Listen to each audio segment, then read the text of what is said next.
لا حول ولا قوة إلا بالله العلي العظيم حسبنا الله ونعم الوكيل نعم المولى ونعم النصير أعوذ بالله من الشيطان الرجيم بسم الله الرحمن الرحيم الحمد لأهله والصلاة على أهلها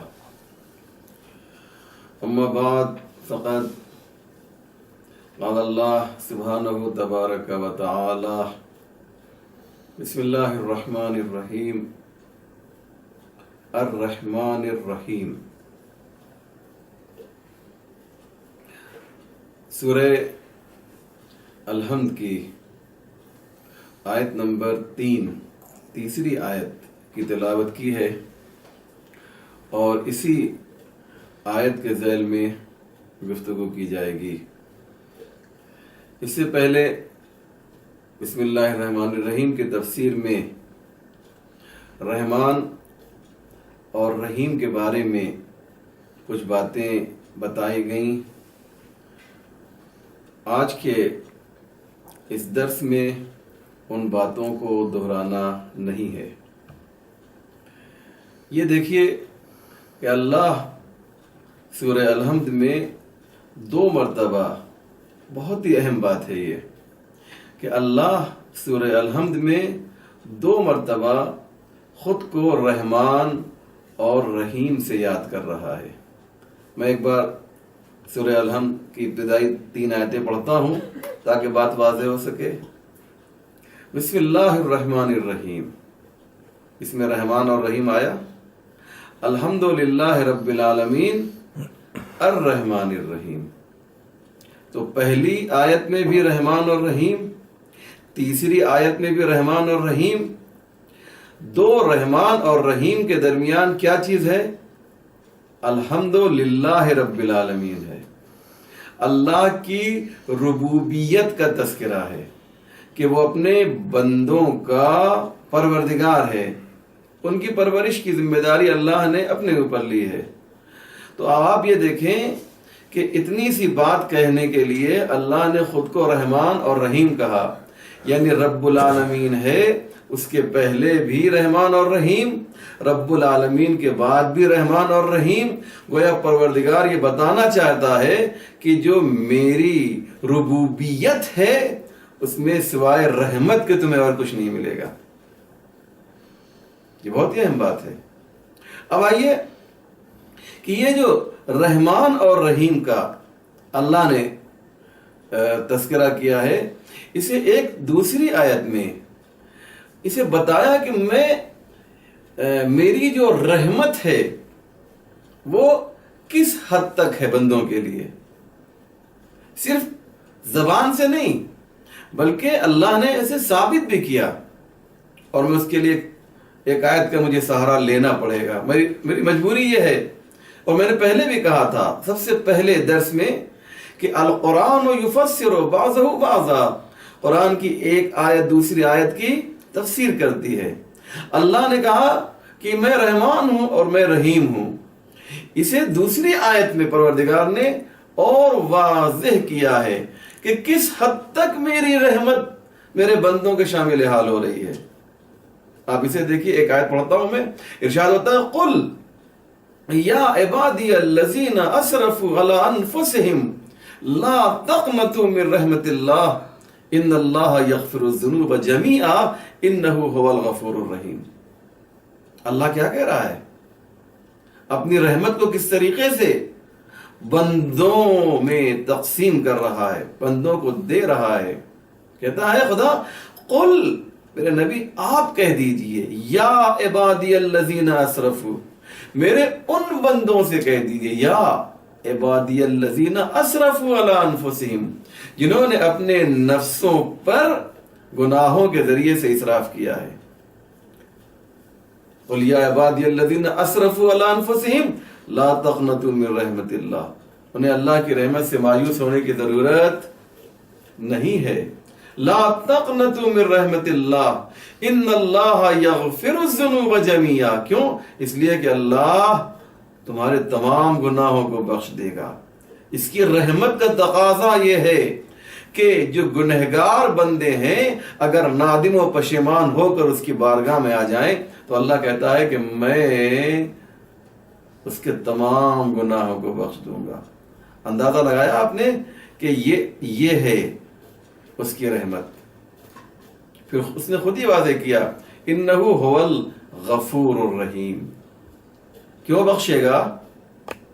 کیونکہ اس کا کام ہے، یہ اس کی ذمہ داری ہے.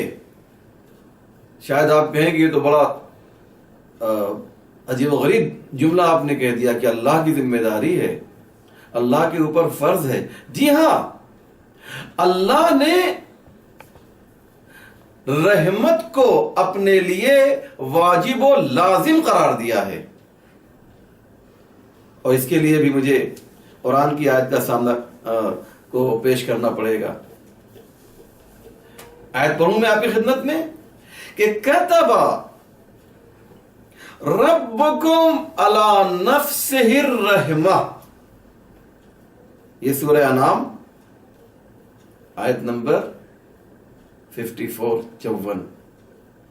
دیکھیے اللہ نے کیا کہا، کتب ربکم، تمہارے رب نے اپنے اوپر، علی نفسہ، اپنے اوپر رحمت کو واجب قرار دیا ہے. بڑی عجیب بات ہے نا.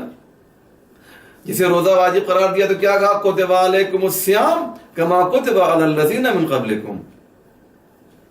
یہی کاف تے بے اسی کا استعمال کیا اس آیت میں کہ کتب ربکم. وہاں کہا، یہاں پر سورہ الحمد نے کیا کہا، رب العالمین الرحمن الرحیم. یہاں خدا کہتا ہے کہ تمہارے رب نے جو ہے اپنے اوپر یہ واجب قرار دیا ہے کہ وہ اپنے بندوں پر رحم کرے. یعنی خدا نے اپنے مزاج کو بتایا کہ ہمارا نظریہ بندوں کے لیے کیا ہے کہ ہم ان پر رحمت نازل کریں. بڑی اچھی بات ہے. اب دیکھیے خدا نے کیا کہا، قل یا عبادی الذین اسرفوا، میرے نبی آپ میرے بندوں سے کہہ دیجئے جو گنہگار ہیں. عجیب بات ہے، گنہگار بھی ہیں اور میرے بھی ہیں. ہمارے یہاں اگر کوئی ہمارا رشتہ دار کوئی غلط کام کر دے تو ہم کوشش کرتے ہیں کہ لوگوں سے کہیں کہ میرا رشتہ دار نہیں ہے، میرا سگا رشتہ دار ہے، لیکن چونکہ گنہگار ہے ہم اسے اپنی رشتہ داری سے باہر کر دیتے ہیں. لیکن خدا اپنے گنہگار بندوں کو اپنی ابدیت سے باہر نہیں کر رہا ہے. بہت بڑی بات ہے. تو آپ نے اندازہ لگایا کیوں؟ اس لیے کہ وہ رحمان ہے. کتنا بڑا خدا ہے یہ، کتنا عظیم یہ خدا ہے، کتنا گریٹ یہ خدا ہے کہ وہ فرعون جو خدا کی جگہ پہ بظاہر بیٹھا ہوا ہے، اگرچہ بیٹھ نہیں سکتا ہے لیکن بظاہر اس نے کہا کہ انا ربکم الاعلی، میں تمہارا رب اعلیٰ ہوں. اس کے بعد بھی خدا اس کو عطا کر رہا ہے. چاہتا تو ایک لمحے میں جو ہے اس کی روزی کو تنگ کر سکتا تھا، بالکل موت کو بھیج کر کام تمام کر سکتا تھا، لیکن نہیں. خدا کہتا کتب ربکم علی نفسہ الرحمہ، ہم نے جو ہے رحمت کو اپنے اوپر جو ہے واجب قرار دیا ہے. اور اس کے بعد کہا اور واضح کر دوں، رحمتی وسعت کل شیء، ہماری رحمت جو ہے ہر شے کے اوپر ہے. جب لفظ شے کہہ دیا تو اس کا مطلب یہ ہے کہ اللہ کے علاوہ جو کچھ بھی آپ تصور کر سکتے ہیں وہ شے میں آئے گا. ان اللہ علی کل شیء قدیر، اللہ ہر شے پر قادر ہے. یہی شے اس نے یہاں بھی استعمال کیا کہ رحمتی وسعت کل شیء، ہماری رحمت جو ہے ہر شے کے اوپر ہے. یہ سورہ اعراف کی آیت نمبر 156 ہے، رحمتی وسعت کل شیء. لہذا اللہ نے کہا کہ نہیں اور واضح کر دوں. دیکھو میری رحمت کو پہچاننا چاہتے ہو تو جو چیز مجھ سے مربوط ہوگی اس میں بھی صفت رحم پایا جائے گا. ماں باپ چونکہ رب مجازی ہیں، خالق مجازی ہیں، اور میں خالق حقیقی ہوں، تو یہ صفت رحم جو ہے اپنے ان بندوں میں ڈال دوں گا جن کو تم ماں باپ کہتے ہو. اور یہ صفت رحم نہ ہوتی، یہ رحم کرنے والی صفت نہ ہوتی ماں باپ میں، تو راتوں رات جو ماں باپ بچے کے لیے جاگ رہے ہیں، اللہ نے وہ صفت ڈال دی ہے رحم کرنے والی کہ ان کو خراب نہیں لگتا. ورنہ کیا ہوتا، اگر بچہ رات میں رو رہا ہے، ستا رہا ہے، پریشان کر رہا ہے، تو لے جا کے سمندر میں ڈال دیتے. لیکن کیوں؟ اللہ نے کہا کہ نہیں، صفت رحم جو ہے ہم نے ان کے دل میں ڈال دی ہے.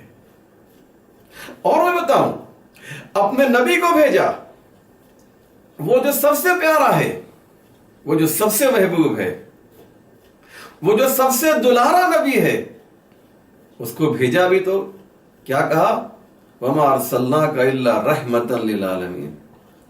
ہم نے عالمین کے لیے رحمت بنا کر بھیجا. کہا دیکھو میں رحمان اور رحیم ہوں، تو جس کو بھیجوں گا وہ عالمین کے لیے رحمت بن کر آئے گا. یہ ہے یا نہیں ہے؟ اور سنیے، سب سے بڑے نبی کے لیے ارشاد ہوا کہ وہ عالمین کے لیے رحمت ہے، اور سب سے بڑی کتاب کے لیے ارشاد ہوا کہ یہ مومنین کے لیے رحمت ہے. وَنُنَزِّلُ مِنَ الْقُرْآنِ مَا هُوَ شِفَاءٌ وَرَحْمَةٌ لِلْمُؤْمِنِينَ. کتاب آئے گی تو رحمت بن کر، نبی آئے گا تو رحمت بن کر. خدا جو ہے وہ رحمان اور رحیم ہے، اور خود ہمارے نبی کو بھی رحیم کہا ہے. اللہ نے ہمارے نبی کو رحیم کہا ہے. میں آیت پڑھوں، لَقَدْ جَاءَكُمْ رَسُولٌ مِّنْ أَنفُسِكُمْ عَزِيزٌ عَلَيْهِ مَا عَنِتُّمْ حَرِيصٌ عَلَيْكُمْ بِالْمُؤْمِنِينَ رَءُوفٌ رَحِيمٌ. تمہارے درمیان ایک ایسا نبی آیا ہے کہ جو مومنین کے لیے رؤوف مہربان ہے اور رحیم ہے. وہ اسم، وہ صفت جو اللہ نے سورہ الحمد میں اپنے لیے استعمال کی ہے، اور بہت سی جگہوں پر وہ اپنے نبی کو بھی ہے وہی صفت دے دی. البتہ رحمان یہ وہ لفظ ہے، یہ وہ صفت ہے جو صرف اللہ کے لیے استعمال ہوئی ہے. رحیم کو غیر اللہ کے لیے بھی استعمال کیا گیا. اس لیے روایت میں ہے کہ رحمان نام نہیں رکھنا، رحیم نام رکھا جا سکتا ہے، لیکن رحمان صرف اور صرف یہ خدا کا نام ہے. کیوں؟ اس لیے کہ رحمان کا مطلب یہ ہے کہ جس کی رحمت جو ہے سب کے اوپر عام ہے. وہ کافر پر بھی رحم کرتا ہے، وہ مومن پر بھی رحم کرتا ہے. کہ بہت سی جگہوں پر جب اللہ نے جو ہے کچھ ایسے کام کرنے چاہے ہیں تو وہاں بھی اس صفت کو استعمال کیا. مثلا جب تعلیم قرآن کی بات آئی تو سورہ رحمان میں ارشاد ہوا الرحمن علم القرآن. پہلے میری رحمت ہے، پھر تعلیم قرآن ہے. تو یہ کیا ہے؟ بتانا چاہتا ہے کہ دیکھو ہر طرف سے جو ہے میں اپنی رحمت کو تمہیں دینا چاہتا ہوں. میرے بندے میرے نزدیک آ جا، میری بارگاہ میں آ جا اور دیکھ کہ یہ خدا جو ہے اپنے بندوں پر کتنا شفیق ہے، کتنا مہربان ہے، اور کس طرح سے رحم کرنے والا ہے. اس لیے اللہ نے سورہ الحمد کا آغاز اپنے رحمان اور رحیم ہونے سے کیا، اور اسی پر اکتفا نہیں کیا بلکہ جب تیسری آیت پر پہنچا تو اس کے لیے الگ سے لفظ رحمان اور رحیم استعمال کیا تاکہ بتایا جا سکے کہ اللہ کی رحمت بندوں کے لیے ہمہ وقت ہے اور ہمیشہ ہے. السلام علیکم ورحمۃ اللہ وبرکاتہ.